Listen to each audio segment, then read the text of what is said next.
And what you are looking at here, folks, is video footage from about 20 years ago. It's actually over 20 years ago. I was working at this video store for a while, and I had gotten in trouble with the government.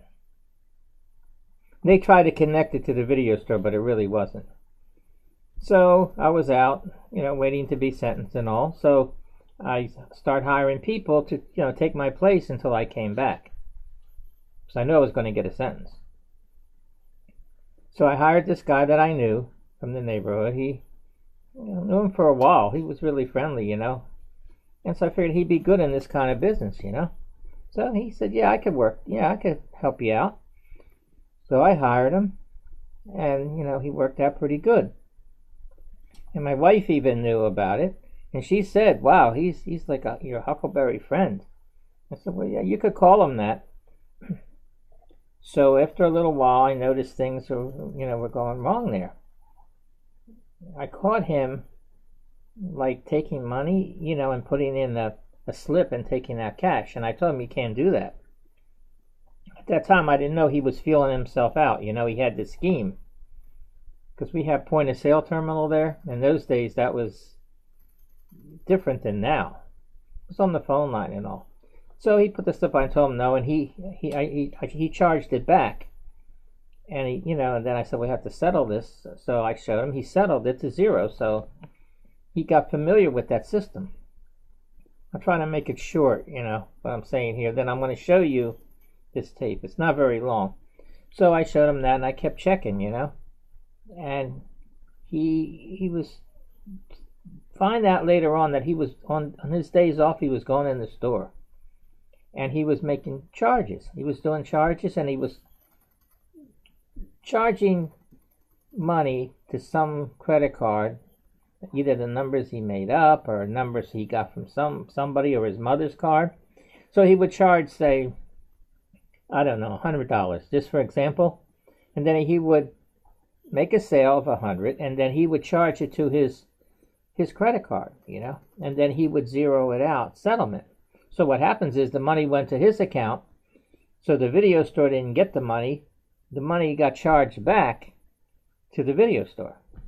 But this didn't show up for a while, because we only made small sales. We never had any big sales. But so happens later on, found out that that's what he was doing was, he was making big sales. $6,000 sale, can you imagine, in a video store? In those days, a $6,000, $5,000. So he punched in the amount. And he would force the sale. Means he would hit the button on the terminal, and he would force the sale. So he would force it, and then you're supposed to call up and get a 6-digit approval number. So he went ahead, he made up a 6-digit number, and it went through. As soon as it went through with the approval, he charged that amount to his card. And then he settled zero again. So all this money that he's getting is ended up going to be charged back to the video store. But in those days, I don't think they caught it. It just wasn't a way to detect it that easy. This went on for a little while. And then he did 6,000, all these amounts. Altogether, it came to like 46,000. He goes ahead and he confesses to me, like in the video store there, he confessed to me before, knowing that I was in trouble and I was getting ready to serve a sentence. So he accelerated his scheme. So he had gotten $46,000. Now, I'm going to be ending up being his scapegoat. If I didn't do something, I went home that night when he was telling me all this, and I said, oh, what am I going to do? I opened the next day, and he's going to come in too and relieve me. So I said, well, let me set up the camera. I had a camcorder there. I had different cameras, and also when he came in, he was starting to brag, but I had the camera hooked up, and I got his confession on tape. That's what I'm going to show here, which ended up absolving me from this problem, and it also absolved the video store of any wrongdoing, that we had nothing to really do with it. Especially me, with the trouble I had with the government and all. It's going to look like I was doing it. So, the owner understood when we found out. He already got all the money that he intended to get.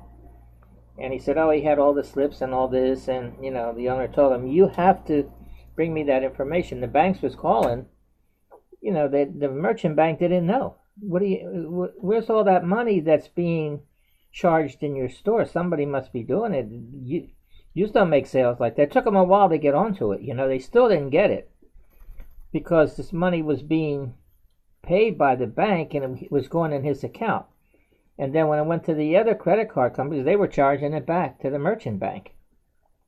The video store was owing all this money. He said, you got to pay that money, or prove that prove somehow that you didn't have anything to do with it. So I started investigating a little bit and all and found out what he was doing.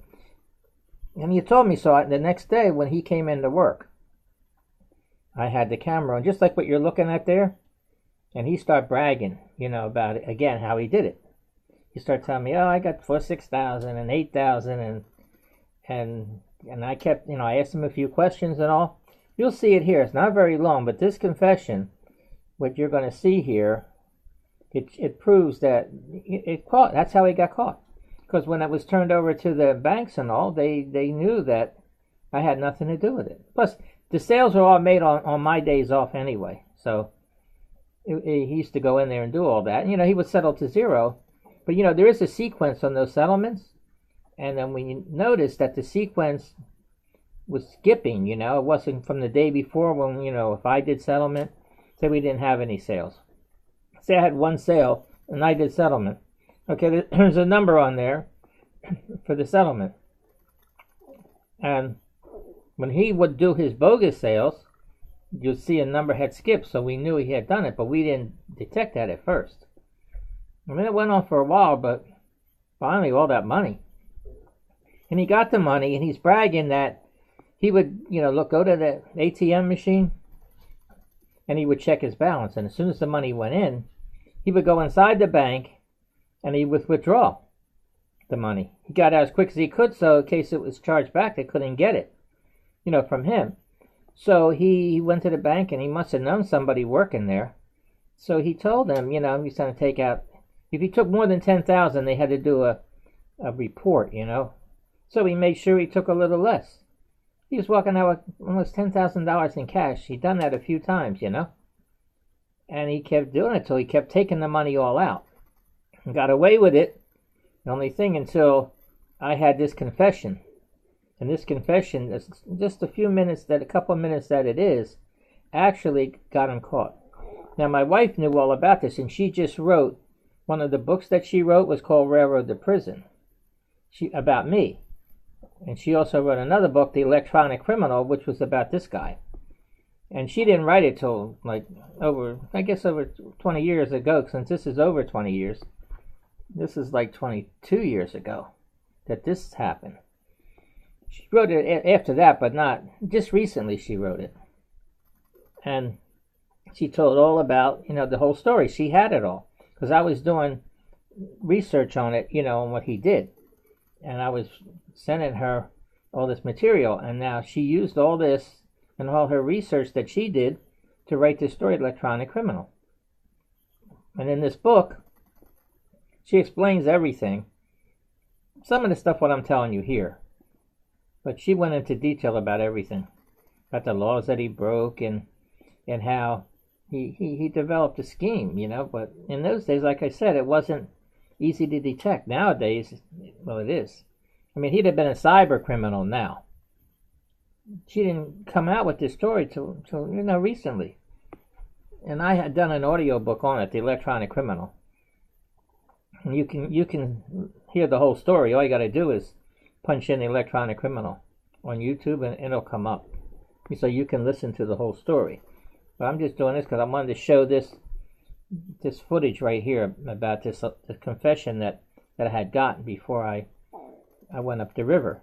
So it looks pretty good. You're going to hear it. It's going to be a little low, the sound, but what he said, the way he said it, he was leaving there, after his shift, and he was going up the street to check the ATM or Mac machine, whatever you want to call it, to see his balance. As soon as his balance was available, he's taking out the money. So we did get all the money. So when my my wife wrote the book now, recently, so it didn't have nothing to do with what was going on then. But she even did a mock trial of him, like what would have happened if he would have went to court, and decided to take a plea bargain or something. She did all that. She wrote it pretty thoroughly about the story, about what happened to me and how I got out and how he was convicted, and that the video store was absolved and I was absolved of any wrongdoing. But if I didn't get this confession, I don't know what would have happened. They'd have probably ended up closing down the video store, and I'd have probably got in more trouble. I'd have another case for all that money, and I was definitely innocent. The other trouble I got into was for credit cards, and this is all about credit cards. So right away, the finger would have been pointed on me. So again, I'm going to show this confession now, and then I'll probably just let it end right there. This whole thing. I decided to talk over this before, you look at it, you won't know what you're looking at. So if you're interested, like I said, about finding out this whole story, it's a true story, you can look up The Electronic Criminal, on YouTube, and it's a whole story. I did an audio book so that, you could listen to it. Okay, so get ready. I'm going to start it up now.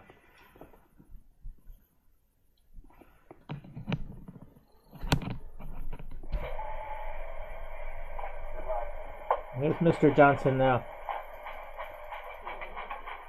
I'm trying to lure him towards the camera. I had it all set up. I didn't think he was going to say anything, but he did. So get ready to... I won't say too much in here.